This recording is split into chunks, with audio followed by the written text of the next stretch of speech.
The death toll from the devastating earthquake that struck Turkey and Syria on Monday is now at least 17,176. That's according to the authorities.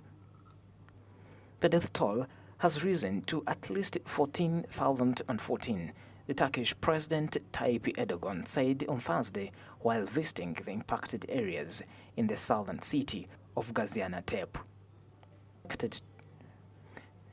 Information has it that the Anatolia tourism hub is expected to house the affected persons. Reports indicate that several markets and business buildings from both countries have been collapsed. The total number of deaths in Syria stands as at 3,162, including 1,900 in rebel-held areas in the northwest, according to the White Helmets Civil Defense Group, and also 1,262 deaths in government-controlled parts of Syria, and that is according to Syrian state media. Speaking as he visited several disaster zones on Wednesday, Erdogan vowed to take every necessary step and unite the state and nation so that they will not leave any citizen unattended to.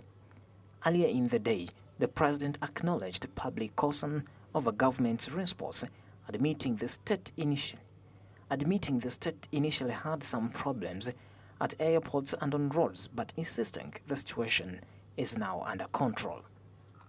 Aid agencies have warned the toll is likely to rise significantly higher, especially in Syria, as search and rescue teams sift through the rubble of thousands of collapsed buildings amidst freezing weather conditions faced with risks of aftershocks.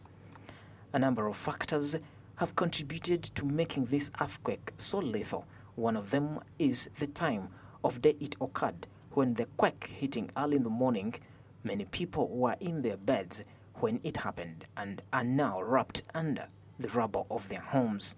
With cold and wet weather system moving through the region, poor conditions have made reaching affected areas trickier, and rescue and recovery efforts on both sides of the border significant more challenged once teams have arrived.